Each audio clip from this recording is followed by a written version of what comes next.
What is up, y'all? We are back again. Today is CFB hot takes, college football hot takes for this upcoming year. I have 2 or 3 for me. 2 or 3 I'm going to put for mine at the end of the video, but these are ones that I found. So let's get going here.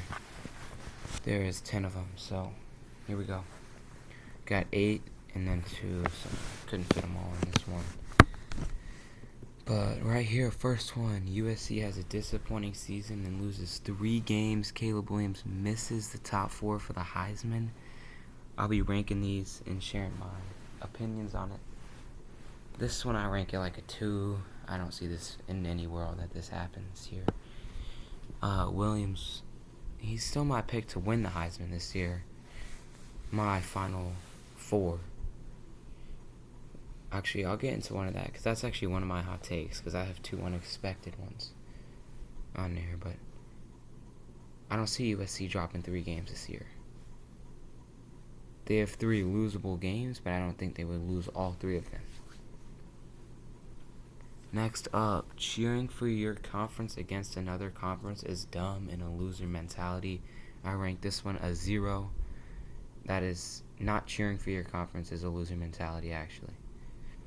Because if I'm a Georgia fan, so when I watch the bowl games like around Christmas time, the ones like those 3 days before, 3 days after Christmas, I want to see my team win, obviously, because that makes our conference look better. And because I can't watch a Georgia game when it's then, because they usually don't play then. We did in like 2016, like the All-State Liberty Bowl or something like that. But like lately they haven't played in like a bowl game that's like not New Year's 6, I can't remember the last time that actually happened, low-key. Because 2019 we made sugar, 18 sugar, and 17 rose, 20 peach, 21 orange, 23 peach, 22 peach. So yeah, I can't remember. 2016, I think it was against TCU, the All-State or the AutoZone Liberty Bowl. Anyways, next one. Watching a game at home is significantly better than the at-stadium experience. This one's like 4 or 5. It depends on what week it is and what game you're going to go watch. Because, like, I went last year to the Georgia versus Georgia Tech game. I missed the Clemson-Carolina game, Ohio State and Michigan. Those are both big games. We beat Georgia Tech by like 30 maybe. It was a noon kickoff. It wasn't hot because it was November. But when I went to the Kent State game, I don't remember what happened in college football that week. Oh, I'll tell you one right now. Vanderbilt. I missed the Alabama-Tennessee game. I went to the Vandy game. I missed Bama and Tennessee. I watched the ending, but I missed like we were walking back from the stadium, and someone had like a tailgate set up. We watched a little bit there, and then we just watched in the car on a phone, but like it was not the same as like like watching on your TV. But I went to a Vandy game and we won by 55. So if it's a night game, it's different. But usually, like, I love going to games. Like, I still go to them. But sometimes, if it's hot, it gets really hot here in Georgia during the games, man. Especially Sanford Stadium is in like a valley, so it's like hot in there.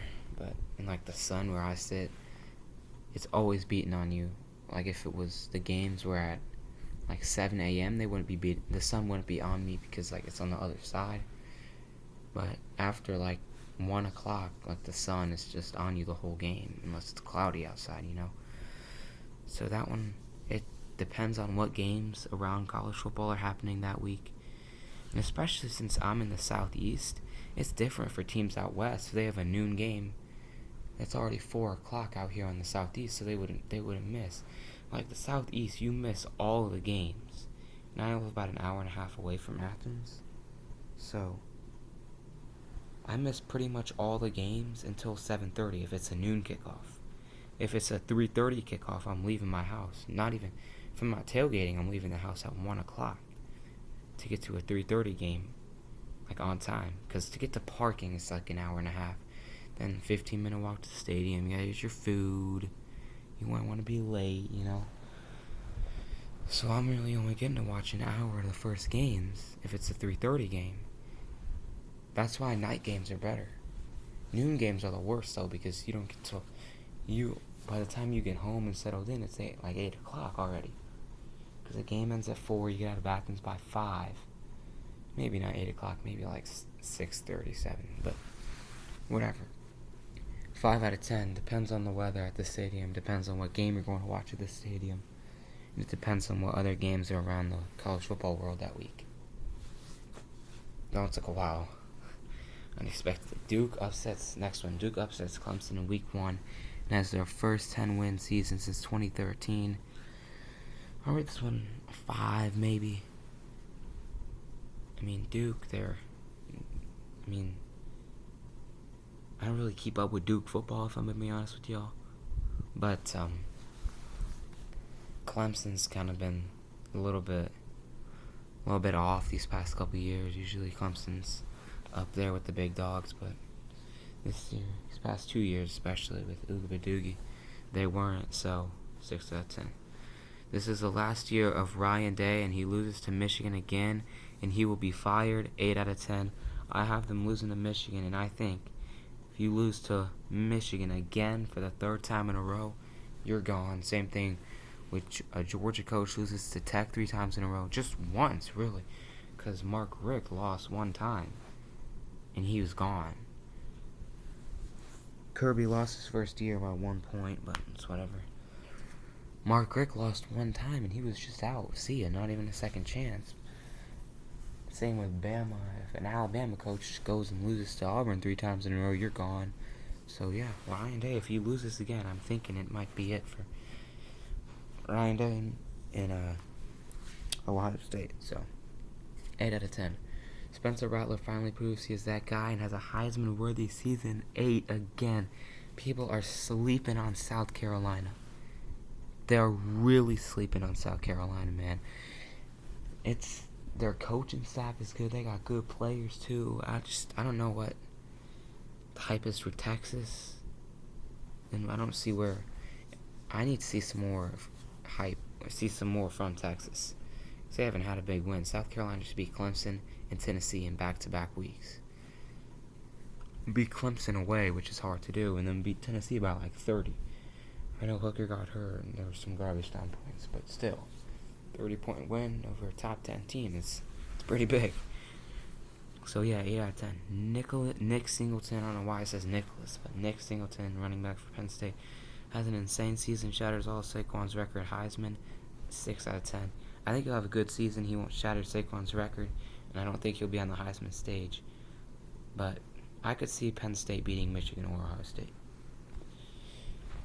Moving on, 6 out of 10 for that one. Moving on, NIL isn't killing college football. Realignment isn't killing college football.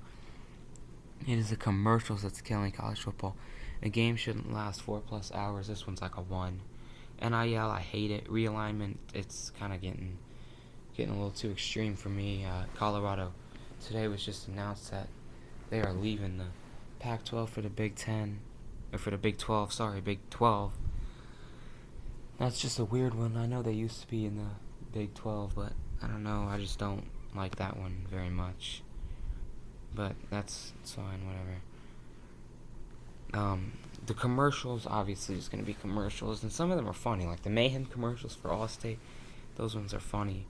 The Fanville commercials, man, I miss Fanville, bro.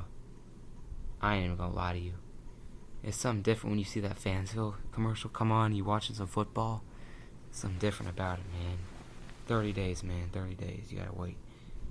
Really, or 31 days as I'm filming this. So like 11 at night, though. So 31 days. But really 38 till the real games start. There's only one real game.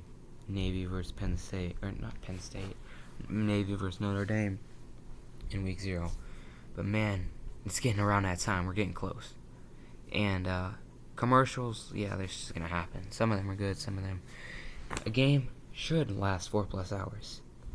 I want it to take out my whole day. I ain't even gonna lie to you. Unless I'm bringing friends to the game, don't text me, don't call me, don't contact me. I'm locked into that TV all day long on Saturdays. I'll work hard from Monday, Tuesday, Wednesday, Thursday, and Friday. You know what I want to do on Saturday? I want to kick back, relax, watch some football, and eat some food, man. A game can last 4+ hours. I don't give a damn, alright? 1 out of 10. Next up, we got just 2 on this slide, and then I'll give you mine. I got a few, so. Texas is finally back. They will upset Bama and make the playoffs. 0. Jeff Sims becomes the next unproven quarterback to skyrocket up draft boards. AR-15, Zach Wilson. 0. Both of these suck. These are awful. Texas will never be back. Once they join the SEC, they'll go like 7-5. If they want to win a championship, this is their year, and they ain't gonna do it unless they start Arch Manning. All right. Jeff Sims, you play for Nebraska. You ain't stocking up no draft boards. Look, big guy. I mean, Zach Wilson plays for BYU, but it's Nebraska, dude. Come on. Alrighty, I have a few hot takes for me. Number 1, my first one. I'm a Georgia fan, no bias, but no bias. Like, no, not to seem like I'm not biased, but I think Georgia actually loses to Tennessee this year. I think going into Knoxville, Tennessee in November, in a hyped up game, Tennessee, if they don't beat Bama, that's a must win, so it's going to add another element. It won't be a must win. I don't expect for Georgia it won't be a must win. So I think Tennessee pulls off an upset in a close game. Very close game. It'll come down to the wire, but I think Tennessee will pull off the upset as of right now. It might change. They might do their classic Tennessee overhyped, then go like first 7 games 4-3, but we'll see about that. Next one I have USC making the playoffs. USC will make the playoffs this year. That's why if you up here when you got USC as a disappointing season, I don't believe that at all. They will make the playoffs. And I think they will have 1 loss in the regular season to, I don't know who. They'll have 1 regular season loss, but they'll make the playoffs. My next hot take, I have Penn State beating Michigan or Ohio State. One of the two. They're due for a win against both of them, actually. I can't remember the last time they beat Ohio State, if I'm being honest, but they are due for a win in both of those series, and I think they'll get 1 of them this year. Maybe 2, but right now I'm just going to stick it with 1. My next hot take is Washington or Penn State will finish inside the top 6. One of the two will finish inside the top 6 in this season of college football. I just think Washington has a fairly easy schedule. So I think that with Penix and their receivers, I think that they'll pull off some magic in the Pac-12 this year, or Penn State, either one of the two. My next hot take, I actually have a lot more. They're just piling up as I'm thinking right now. Wisconsin will go 11-1 this season, with 1 loss being to Ohio State. That's a real big one right there. Braylon Allen, he's a great running back. And when you're in the Big Ten, running backs, as you've seen from Ohio State, they like to throw a lot. They can't beat Michigan. They can't defend the run. That's the thing with Ohio State, is that they just can't defend the run. So I see them, Wisconsin losing to just Ohio State, but winning the rest of their games. I had one more. I'm trying to think of it, actually. I don't know. I lost it. It was a good one, too. Hold on. Let me think.